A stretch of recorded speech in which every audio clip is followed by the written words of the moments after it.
Everyone, आज हम future indefinite tense की पहचान, उसके हेल्पिंग और मेन वर्ब का कौन सा फॉर्म लगता है और उसको कैसे ट्रांसलेट किया जाता है, ठीक है, देख लेते हैं। इस वाक्य के अंत में गा, गी, गे इत्यादि शब्द आते हैं। मतलब लास्ट में क्या आना चाहिए सेंटेंस के, फ्यूचर इंडेफिनिट टेंस के, कि गा, गी, गे। जैसे कि हो जाएगा, वह कल स्कूल जाएगा, वह कल अपना कमरा साफ करेगी, वह कल अपनी सहेली से मिलेगी, ऐसा ही कुछ, ठीक है, जिसमें गा, गी, गे लास्ट में आता है उसे बोलते हैं फ्यूचर इंडेफिनिट टेंस। और पहचानने का तरीका हमें पता चल गया। अब दूसरा देख लेते हैं, इसकी हेल्पिंग वर्ब क्या है। इसकी हेल्पिंग वर्ब है सेल और विल। मेन वर्ब का फर्स्ट फॉर्म का यूज किया जाता है। अब देख लेते हैं अफर्मेटिव सेंटेंस कैसे ट्रांसलेट किया जाता है। तो इसको ट्रांसलेट करने का फॉर्मूला है subject plus helping verb will या सेल प्लस मेन वर्ब का first form plus object. Example, मैं कल अपने पापा के साथ आगरा जाऊंगा। तो पहले सब्जेक्ट लिखेंगे, तो एक कौन लगा के क्वेश्चन पूछेंगे, कौन कल अपने पापा के साथ आगरा जाएगा, तो आंसर मिलता है मैं। तो मैं हमारा जो है वो सब्जेक्ट है, और वैसे भी जो सेंटेंस में काम करता है वही हमारा क्या होता है, सब्जेक्ट होता है। तो मैं जो है वो पापा के साथ आगरा जाने का काम कर रहा है, तो मैं हमारा सब्जेक्ट है, तो आई। उसके बाद हेल्पिंग वर्ब जो है हम सेल का यूज करेंगे, क्योंकि यहाँ नोट्स देख लेते हैं हम लोग। नोट्स में लिखा हुआ है आई वी के साथ हेल्पिंग और सेल का यूज करेंगे, तथा दूसरा नोट्स है आई तथा वी को छोड़कर से सभी सब्जेक्ट के साथ विल हेल्पिंग वर्ब का यूज करेंगे। मतलब आई वी को छोड़कर और सारे जो सब्जेक्ट्स होते हैं उनके साथ विल का यूज करेंगे, बट आई वी के साथ सेल का यूज करेंगे। तो यहाँ आई के साथ हम सेल का यूज कर दिए हेल्पिंग वर्ब। फिर उसके बाद कहा जा रहा है प्लस मेन वर्ब का फर्स्ट फॉर्म। तो अब मेन वर्ब कैसे पता करेंगे, मैं से क्वेश्चन पूछो वो काम क्या कर रहा है सेंटेंस में, तो सेंटेंस में वो जाने का काम कर रहा है, तो जाने की इंग्लिश होती है गो, और गो का गो ही रहेगा क्योंकि मेन वर्ब का फर्स्ट फॉर्म लिखा हुआ है। उसके बाद ऑब्जेक्ट लिखेंगे, तो वे कहाँ जा रहा है, तो आगरा। कहाँ जा रहा है, कहाँ लगा के क्वेश्चन पूछे, तो हमारा ऑब्जेक्ट पता चल गया, आई शैल गो टू आगरा। फिर किसके साथ, विथ माई फादर टुमारो, ठीक है। अब सब्जेक्ट सब्जेक्ट हो गया, हेल्पिंग वर्ब मेन वर्ब का फर्स्ट फॉर्म, मेन वर्ब का first form, object object with my father, ये भी ऑब्जेक्ट है, और टुमारो, ठीक है। ये सारा एक डायरेक्ट ऑब्जेक्ट और एक इनडायरेक्ट ऑब्जेक्ट है। जब हम फॉर्मूला से ट्रांसलेट करेंगे तो हम हमेशा हमारा ट्रांसलेशन जो है हमेशा सही जाएगा। बस नोट्स हम याद रखे रहेंगे। पहला नोट से आई तथा वी के साथ हेल्पिंग ऑफ सेल का यूज करेंगे, और आई तथा वी को छोड़कर से सभी सब्जेक्ट के साथ विल हेल्पिंग वर्ब का यूज करेंगे। अब दूसरा हम देख लेते हैं नेगेटिव सेंटेंस। नेगेटिव सेंटेंस को ट्रांसलेट करने का रूल होता है subject plus helping verb will या shall plus not plus main verb का फर्स्ट फॉर्म प्लस ऑब्जेक्ट। अब इसका एग्जांपल है, मेहमान कल घर नहीं आएंगे। तो पहले कौन कल घर नहीं आएंगे, तो कौन इसमें काम कर रहा है, मेहमान ही तो जो है वो घर आने का काम कर रहे हैं। तो मेहमान हमारा क्या हो गया, सब्जेक्ट हो गया, तो द गेस्ट्स। उसके बाद हेल्पिंग वर्ब विल हो गया, और मतलब आई वी को छोड़कर से सभी सब्जेक्ट के साथ विल का, तो इसके साथ भी विल का ही यूज करेंगे, या कोई नाम भी होगा तब भी उसके साथ हम विल का ही यूज करेंगे। उसके बाद नॉट। फिर मेन वर्ब का फर्स्ट फॉर्म कहा जा रहा है, तो मेहमान कल क्या क्या करने के लिए, मतलब कल क्या करेंगे मेहमान, तो पता चल रहा है कल घर नहीं आएंगे, ठीक है। तो आने का काम है ना, तो काम जो है वो आने का है, तो इसलिए मेन वर्ब क्या हो गया है, कम हो गया है, तो कम का कम ही रहेगा क्योंकि मेन वर्ब का फर्स्ट फॉर्म का यूज करना है। उसके बाद ऑब्जेक्ट टू होम, मतलब घर आएंगे, the guest will not come to home tomorrow. अब सब्जेक्ट सब्जेक्ट है, helping verb not main verb का फर्स्ट फॉर्म, मेन वर्ब का फर्स्ट फॉर्म प्लस ऑब्जेक्ट, और ये टुमारो, ठीक है। The guest will not come to home tomorrow, मेहमान कल घर नहीं आएंगे। अब दूसरा देख लेते हैं इंट्रोगेटिव सेंटेंस। इंट्रोगेटिव सेंटेंस को कैसे ट्रांसलेट करेंगे। इंट्रोगेटिव को ट्रांसलेट करने का पहले, ये तो दो प्रकार के होते हैं, with A helping verb, with A question word, ठीक है। विद ए हेल्पिंग वर्ब में क्या होता है, जब वाक्य क्या से हिंदी में शुरू हो और इंग्लिश में जो है हेल्पिंग वर्ब से स्टार्ट हो।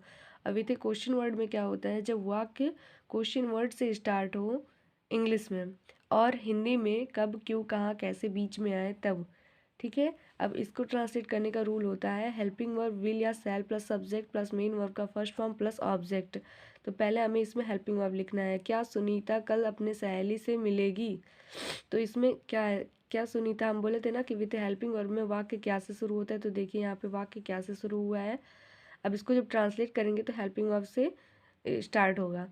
तो क्या सुनीता कल अपनी सहेली से मिलेगी, तो इसका हो जाएगा, पहले क्या लिखना है, हेल्पिंग वर्ब लिखना है, तो हेल्पिंग वर्ब सुनीता सब्जेक्ट के अकॉर्डिंग लिखेंगे। तो सब्जेक्ट क्या है, सुनीता है, तो सुनीता है, इसी वजह से क्या लगेगा, विल लगेगा। विल सुनीता, फिर उसके बाद फिर ये हो गया हेल्पिंग वर्ब हो गया, फिर हो गया सब्जेक्ट हो गया हमारा, फिर मेन वर्ब का फर्स्ट फॉर्म लिखना है। मेन वर्ब है इसमें मिलने का काम हो रहा है तो मिलेगी तो उसका हो जाएगा मीट। फिर ऑब्जेक्ट है her friends, will Sunita meet her friends, Sunita कल अपने सहेली से मिलेगी, ठीक है। और फिर टुमारो, क्या सुनीता कल अपने सहेली से मिलेगी, ट्रांसलेट हो गया will Sunita meet her friends tomorrow. अब दूसरा देख लेते हैं विथ ए क्वेश्चन वर्ड का। इसका फॉर्मूला क्या होता है ट्रांसलेट करने का, और इसको कैसे ट्रांसलेट किया जाएगा। इसका फॉर्मूला होता है question word plus helping verb will या shall plus subject plus main verb का first form plus object. Example, Jyoti कल कब कॉलेज जाएगी, ठीक है। तो पहले इसमें मुझसे क्वेश्चन वर्ड खोजेंगे कि क्वेश्चन वर्ड कौन सा है, तो क्वेश्चन वर्ड है कब, वही जो है वो प्रश्न बनाने का काम कर रहा है, तो उसकी इंग्लिश सबसे पहले लिखेंगे, तो कब की इंग्लिश हो गई व्हेन। उसके बाद कहा जा रहा है हेल्पिंग वर्ब, तो हेल्पिंग वर्ब हो जाएगा विल। ज्योति मतलब कि सब्जेक्ट के अकॉर्डिंग हम हेल्पिंग वर्ब लगाएंगे, तो ज्योति है तो ज्योति के लिए विल लगेगा, बस केवल ओनली आई वी के साथ सेल का यूज होगा, तो विल। फिर उसके बाद सब्जेक्ट, सब्जेक्ट ज्योति हो गया। मेन वर्ब का फर्स्ट फॉर्म का यूज करेंगे, तो यहाँ पे ज्योति कौन सा काम कर रही है, जाने का काम कर रही है, तो जाने की इंग्लिश होती है गो, और गो का गो ही रहेगा क्योंकि मेन वर्ब का फर्स्ट फॉर्म का यूज करना है। गो टू, अब कहाँ जाने का काम कर रही है, गो टू कॉलेज, अपने कॉलेज जाने का काम कर रही है। टुमारो कल, ठीक है। ज्योति कल कब कॉलेज जाएगी, when will Jyoti go to college tomorrow. अब दूसरा देख लेते हैं इंट्रोगेटिव निगेटिव सेंटेंस, मतलब जिसमें क्या हो प्रश्न भी पूछा जाए और नहीं भी आया हो, ऐसे सेंटेंसेस कैसे ट्रांसलेट किए जाते हैं। ये भी दो ही प्रकार के होते हैं, विथ ए हेल्पिंग वर्ब और विथ ए क्वेश्चन वर्ड। तो विथ ए हेल्पिंग वर्ब में वही होगा कि वाक्य क्या से शुरू होगा और बीच में नहीं भी आ जाएगा, ठीक है। अब इसको ट्रांसलेट करने का रूल होता है हेल्पिंग वर्ब विल या shall plus subject plus not plus main verb का फर्स्ट फॉर्म प्लस ऑब्जेक्ट। तो एग्जाम्पल है, क्या सुनीता कल अपनी सहेली से नहीं मिलेगी। अब देखिए यहाँ पे क्या भी आया है, वाक्य किससे शुरू हो रहा है, क्या से शुरू हो रहा है, बट इसमें नहीं भी आ गया है, तो यही हो गया इंट्रोगेटिव निगेटिव सेंटेंस। तो इसको ट्रांसलेट कैसे करेंगे, पहले हेल्पिंग वर्ब लिखेंगे, तो हेल्पिंग वर्ब क्या है यहाँ पे विल का यूज करेंगे, क्योंकि सुनीता सब्जेक्ट के अकॉर्डिंग जो है हेल्पिंग वर्ब का यूज करते हैं, तो विल हो गया। उसके बाद सब्जेक्ट लिखना है, तो सब्जेक्ट इसमें है सुनीता, इस सेंटेंस में काम जो कर रहा है वो सुनीता कर रही है, ठीक है, अपनी सहेली से मिलने का। फिर उसके बाद नॉट, तो नॉट हो गया है। फिर मेन वर्ब का फर्स्ट फॉर्म का यूज करेंगे, तो सुनीता का काम क्या है, मिलने वाला काम है, तो विल सुनीता नॉट मीट, ठीक है। फिर उसके बाद वह किससे मिलेगी, हर फ्रेंड्स, अपने दोस्तों से। उसके बाद फिर टुमारो कल, ठीक है। Will Sunita not meet her friends tomorrow, क्या क्या सुनीता कल अपने सहेली से नहीं मिलेगी। अब दूसरा है विथ ए क्वेश्चन वर्ड का फॉर्मूला। इसका फॉर्मूला क्या है देख लेते हैं हम। Question word plus helping verb will या shall plus subject plus not plus main verb का फर्स्ट फॉर्म प्लस ऑब्जेक्ट, ठीक है। तो इसमें पहले हमें क्वेश्चन वर्ड लिखना है।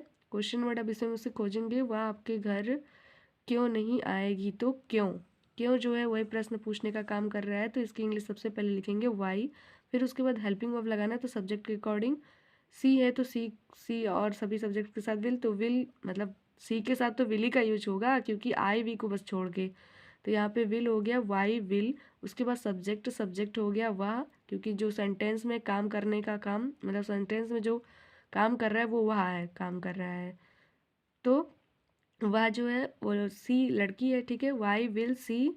उसके बाद क्या लिखना है, फिर सब्जेक्ट के बाद नॉट लिखना है, तो नॉट हो गया। फिर मेन वर्ब का फर्स्ट फॉर्म, मेन वर्ब का first form plus object to your house, why will see not come to your house, वह आपके घर क्यों नहीं आएगी, ठीक है। अब तो आपको समझ में आ ही गया होगा कि फ्यूचर इंडेफिनिट टेंस कैसे ट्रांसलेट करेंगे।